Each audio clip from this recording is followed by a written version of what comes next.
चलिए, in the function of the kidney सबसे पहले क्या पढ़ते हैं? रास सिस्टम। क्या पढ़ते हैं? रास सिस्टम का पूरा नाम रेनिन एंजियोटेंसिन एल्डोस्टेरोन सिस्टम। क्यों उसको एल्डोस्टेरोन रास सिस्टम कहते हैं, समझते हैं। पहला, ये सिस्टम किसको मेंटेन करता है? बीपी को, ब्लड प्रेशर। जब भी कभी बीपी कम है, बीपी कम कौन सी कंडीशन में हो सकती है? आइदर पेशेंट को क्या है, वॉमिटिंग हो रही है, या पेशेंट को क्या हो रहा है, डायरिया हो रहा है, या पेशेंट को क्या हो रहा है, हेमरेज, कहीं एक्सीडेंट हो गया है, कहीं क्या हो रहा है, हेमरेज। इन सभी कंडीशन में बीपी क्या होगी? कम। जब बीपी कम होगी तो कार्डियक आउटपुट भी क्या होगा? कम। कार्डियक आउटपुट कम होगा तो किडनी को जो ब्लड सप्लाई हो रही है वो भी क्या होगी? कम। 1250 ml किडनी को हर कार्डियक आउटपुट में या हर मिनट में, हर बीट पे कितना सप्लाई होता है? 1250 ml, वो भी क्या होगा? कम। ओके, यहां से मैंने आपको बोला था कि आपको दो कंसेप्ट याद रखने हैं। पहला क्या है? बैरो रिसेप्टर। दूसरा कौन सा है? Chemo receptor. ये प्रेशर मेजरिंग यूनिट होती है। कैसी यूनिट होती है? प्रेशर मेजरिंग यूनिट का मतलब क्या है? ये आपके ब्लड प्रेशर को मेजर करती है, ब्लड प्रेशर को चेक करती है कि भाई प्रेशर बढ़ रहा है या कम हो रहा है, और उसके बिहाफ पे ये एक्टिवेट करती है, और इनके एक्टिवेट होने से बाकी सिस्टम एक्टिवेट होते हैं, है ना। तो अभी तुम क्या रखो, बैरो रिसेप्टर, कीमो रिसेप्टर क्या है? Pressure measuring unit. क्या है? और प्रेशर मेजरिंग यूनिट का काम क्या है? बीपी को चेक करना। जैसे एक्सटर्नली आप किससे चेक करते हैं? स्पिग्नोमेनोमीटर। ठीक, हमारी बॉडी में ये कौन है? Baroreceptor and chemoreceptor. No, मैंने प्रीवियस क्लास में बोला था कि nephron it is the structural और फंक्शनल यूनिट ऑफ किडनी। मैंने जब ब्लड सप्लाई बोला था तो उसमें एक आर्टेरियोल होता है जो आती है, that is the efferent arteriole. कौन सा आर्टेरियोल? एफरेंट आर्टेरियोल आगे जाके क्या बनाता है? Glomerular capillary. और आगे जाके कौन सी आर्टेरियोल? इफरेंट। कौन सी आर्टेरियोल? इफरेंट। ये है आपका बोमन कैप्सूल। अगर आपको ये समझना है तो आप इसके पहले वाले वीडियो लेक्चर कुछ डले हैं उसमें देख सकते हैं, तो आइडिया लग जाएगा। इसके बाद कौन है? पीसीटी। कौन है? पीसीटी। इसके बाद loop of Henle. Yes, descending loop of Henle, ascending loop of Henle. और उसके बाद कौन है? DCT, distal convoluted tubules. और फाइनली कौन है? Collecting tubules. इतना मैं बता चुका था क्या? चलिए, अब मेरी बात को समझना। But please give attention, please give attention. जब ब्लड एफरेंट आर्टेरियोल में आ रहा है, कहां पे आ रहा है? हमने प्रीवियस क्लास में देखा था कि हम और चीजों को खोलेंगे, तो वो खोलने का समय आ गया। अब जब ब्लड यहां पे आ रहा है तो इस आर्टेरियोल पे भी प्रेशर क्या पड़ेगा? कम। ब्लड आगे से कम आ रहा है तो इन एफरेंट आर्टेरियोल पे भी प्रेशर क्या पड़ेगा? कम। जैसे प्रेशर कम पड़ेगा तो यहां पे कुछ सेल्स होती है जिनका नाम है पॉल्किंसन सेल। जिनका नाम क्या है? Purkinson cell. This cell is known as the Purkinson cell.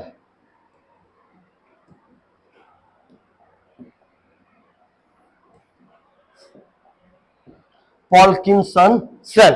They act as a baroreceptor. They act as a baroreceptor। क्या है? Pressure measuring unit. जैसे इनको पता चला कि भाई ब्लड क्या आ रहा है? कम, they start the secrete renin. They start the secrete what? Renin. पहला हम क्या पढ़ रहे हैं? Renin angiotensin aldosterone system. तो पहले क्या रिलीज होता है? रेनिन। कौन करता है? Purkinson cell. पॉल्किंसन सेल। हाँ या ना? अब बात को समझना।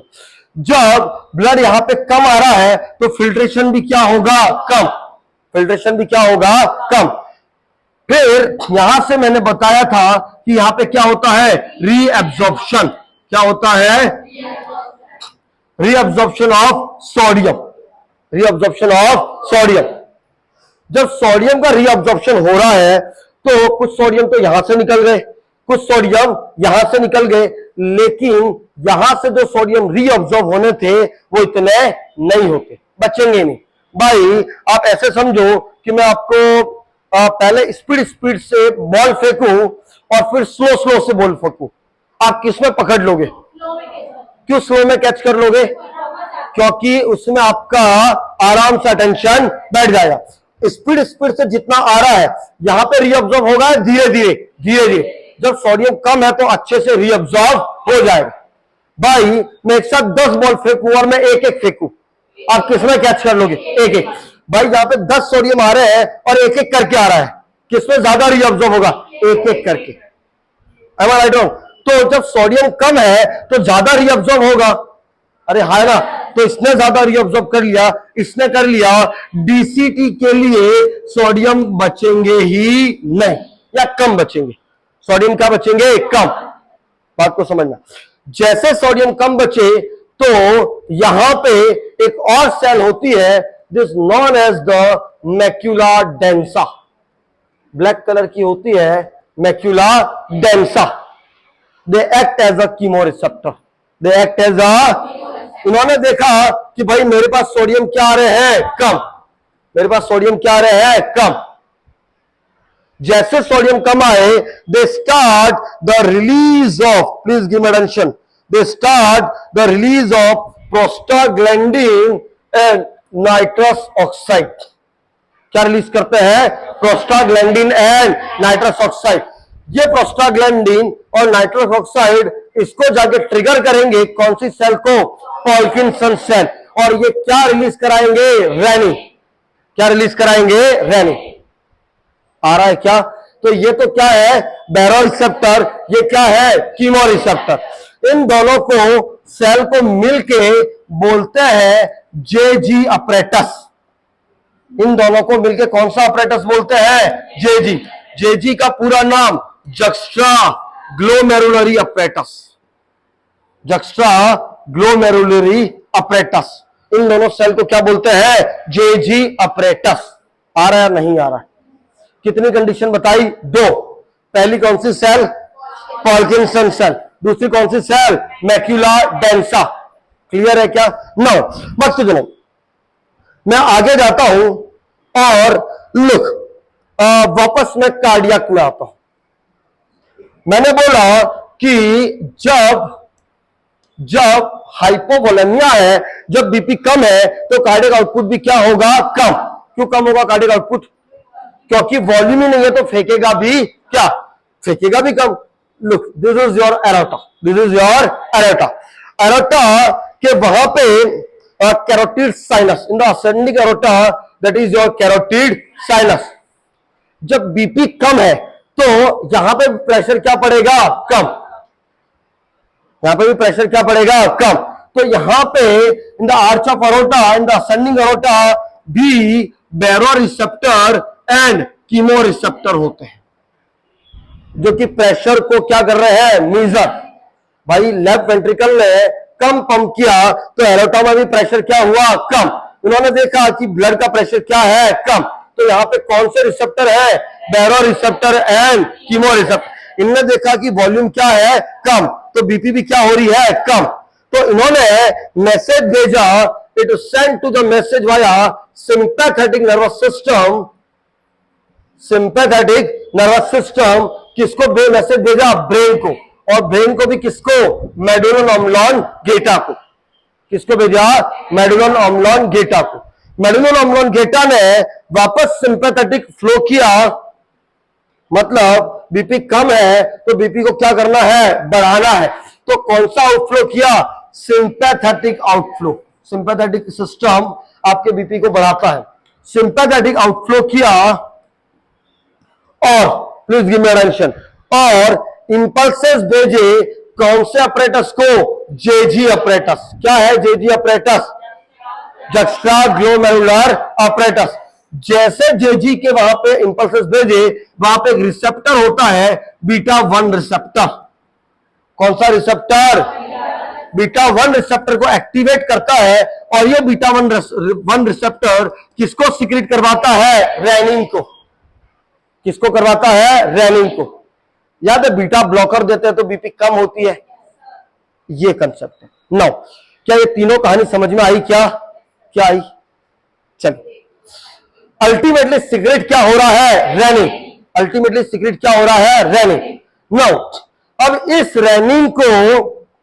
रेनिन को डाल दिया जाता है वापस, लोग इधर आ रहा हूं, इस रेनिन को कहां पे डाल दिया? एफरेंट आर्टेरियोल ब्लड वाले में। ग्लोमेरुलस से जाके कहां पे गया? Efferent arteriole. इफरेंट आर्टेरियोल से निकल के आरुकेड वेन, याद है, lobar when, lobular when, renal vein.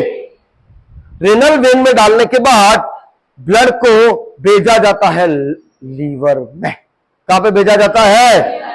Now अभी कहानी कहां पे आ गई? लीवर में। किसको डाल दिया? रेनिन को। अब लीवर एक प्रोटीन को सिंथेसिस करता है जिसका नाम है एंजियोटेंसिनोजन, जिसके पीछे भी ओजन लगता है, मतलब वो इनएक्टिव है, मतलब वो अभी एक्टिविटी नहीं कर रहा, वो अभी काम नहीं कर रहा है। एंजियोटेंसिनोजन एक तरीके का प्रोटीन है। आ जाओ, दिस एंजियोटेंसिनोजन को रेनिन कन्वर्ट करता है एंजियोटेंसिन 1 में। किसमें कन्वर्ट करता है? पक्का? कहां पे आ गए हम? लीवर। लीवर में कौन सा प्रोटीन है? एंजियोटेंसिनोजन। एक्टिव है, इनएक्टिव है? उसको किसमें कन्वर्ट किया जाता है? एंजियोटेंसिन 1। एंजियोटेंसिन 1। नो, ये एंजियोटेंसिन 1 जाता है लंग्स के पास। कहां पे जाता है? लंग्स। और लंग्स की जो रेस्पिरेटरी मेम्ब्रेन है, कौन सी मेम्ब्रेन? रेस्पिरेटरी। और रेस्पिरेटरी मेम्ब्रेन में भी जो पल्मोनरी वेसल्स है, समझते रहना, जो पल्मोनरी वेसल्स है, पल्मोनरी वेसल्स की भी एंडोथीलियल, पल्मोनरी वेसल्स की भी कौन सी? एंडोथीलियल। जैसे ये एंजियोटेंसिन 1 इसके कांटेक्ट में आता है तो ये और एंजाइम रिलीज करता है जिसका नाम है ACE। क्या नाम है? ACE का पूरा नाम angiotensin. Angiotensin converted enzyme. Spelling देख लेना, थोड़ा सा ऊपर नीचे हो सकता है, शॉर्ट फॉर्म लिख रहे हैं। नो, आ जाओ, ये एंजियोटेंसिन कन्वर्टेड एंजाइम एंजियोटेंसिन 1 को किसमें कन्वर्ट कर देता है? एंजियोटेंसिन 2 में। किसमें कन्वर्ट करता है? अब समझना। साथ ही साथ ये एंजियोटेंसिन कन्वर्टेड एंजाइम एक काम और करता है कि यहां पे जो पल्मोनरी वेसल्स है वो एक और प्रोडक्ट रिलीज करता है जिसका नाम है ब्रेडिकाइनिन। जिसका नाम क्या है? ब्रेडिकाइनिन। ब्रेडिकाइनिन का मेन काम है वेजोडाइलेशन करना। ब्रेडिकाइनिन का मेन काम क्या है? What is meaning of vasodilation? Vessels को क्या करना? डायलेट करना। तो ये AC इसको तोड़ देता है। किसको तोड़ देता है? ब्रेडिकाइनिन। इट इज ब्रेकडाउन कर देगा तो वेजो डायलेशन ना होके क्या होगा? वेजो कंस्ट्रिक्शन। प्लीज रिमेंशन, वेजो डायलेशन ना होके क्या होगा? वेजो कंस्ट्रिक्शन। और स्पेशली पेरिफेरल वेसल्स का, स्पेशली किसका? पेरिफेरल। अब इससे होगा क्या? जो पेरिफेरल वेसल्स जो डायलेट थी अब क्या हो रही है? कॉन्स्ट्रिक्ट। जब कॉन्स्ट्रिक्ट होगी तो ऊपर ब्लड ज्यादा चढ़ेगा, कम चढ़ेगा? ज्यादा। तो हार्ट के पास ब्लड ज्यादा जाएगा, कम जाएगा? जब ज्यादा जाएगा तो फेंकेगा भी। पहला समझ में आ रहा है क्या? अभी रुक जाओ, ना। दूसरा मैं आता हूं एंजियोटेंसिन 2। किस पे आता हूं? एंजियोटेंसिन 2 वापस जाता है किडनी के पास। कहां पे जाता है? किडनी। और किडनी में भी इसके ऊपर एक ग्लैंड है that known as the suprarenal gland. क्या नाम है? Adrenal gland. सत्य वचन? नो। इसके दो पार्ट होते हैं, आउटर होता है कॉर्टेक्स, इनर होता है मेडुला। कॉर्टेक्स में zona glomerulosa, zona fasciculata and zona reticularis.